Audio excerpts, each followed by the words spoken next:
12-year-old began saying these three devastating words to strangers. I wasn't prepared for what happened next.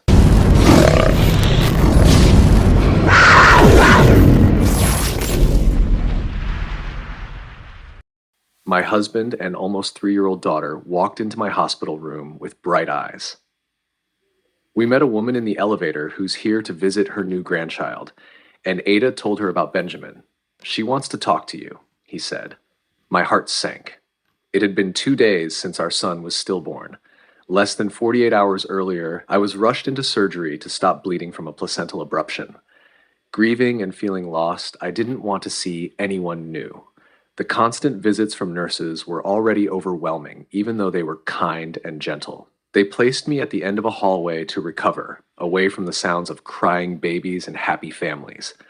A sign on the door warned that this room was filled with grief, not joy. Since arriving, I had been waiting for my husband to fly in from across the country after I called him in the middle of the night saying, "Come home." We named our son, held his tiny body, and then let someone take him from our arms. I refused to take photos with him, which I now regret, not wanting to remember the most painful moment of my life. After surgery, I stood up for the first time, almost fainting from the pain, and held my daughter, crying with relief that I was still alive.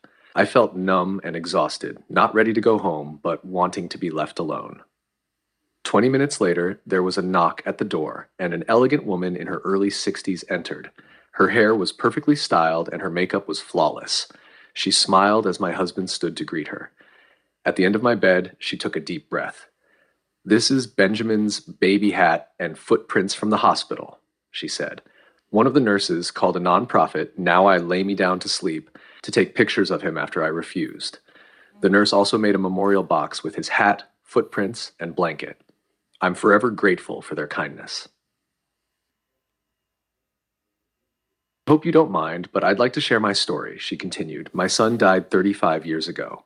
I wasn't allowed to see him or mourn him. I've only told a few people about him, but I wanted to share him with you." She talked about mistakes made by doctors and the grief of waking up expecting to hold a newborn, only to be told her son was dead. She shared how it felt to never see him, not being allowed to speak of him and being told to hurry up, get pregnant again, and move on. We cried together over our lost sons.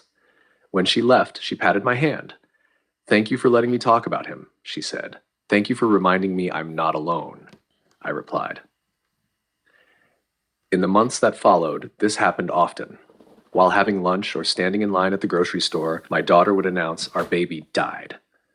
She hadn't learned that grief is often kept private or that stillbirth is a painful loss most people prefer to ignore. She didn't know that when someone asks how you are, you're supposed to say, "I'm fine," and move on. She wanted the world to know she wouldn't be a big sister.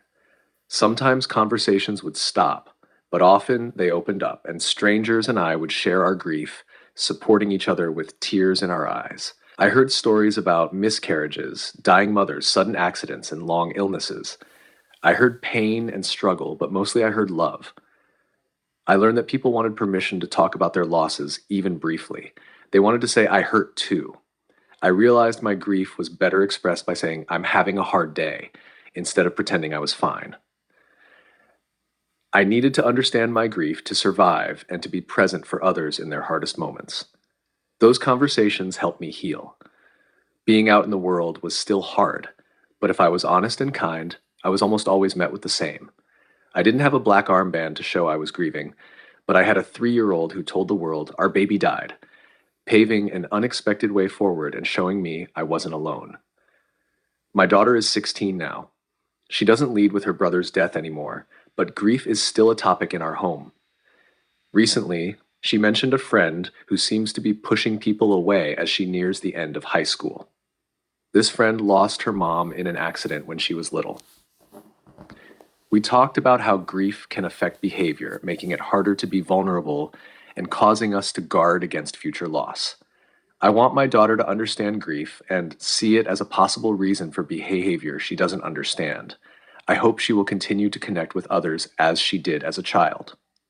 Recently, I stood in a hot parking lot, crying as I listened to a friend talk about her brother's sudden death. She looked like I did 14 years ago in my hospital room. For a few moments, she was honest, whispering, "I'm not fine." And in the quicksand of grief, I held her up so she could breathe.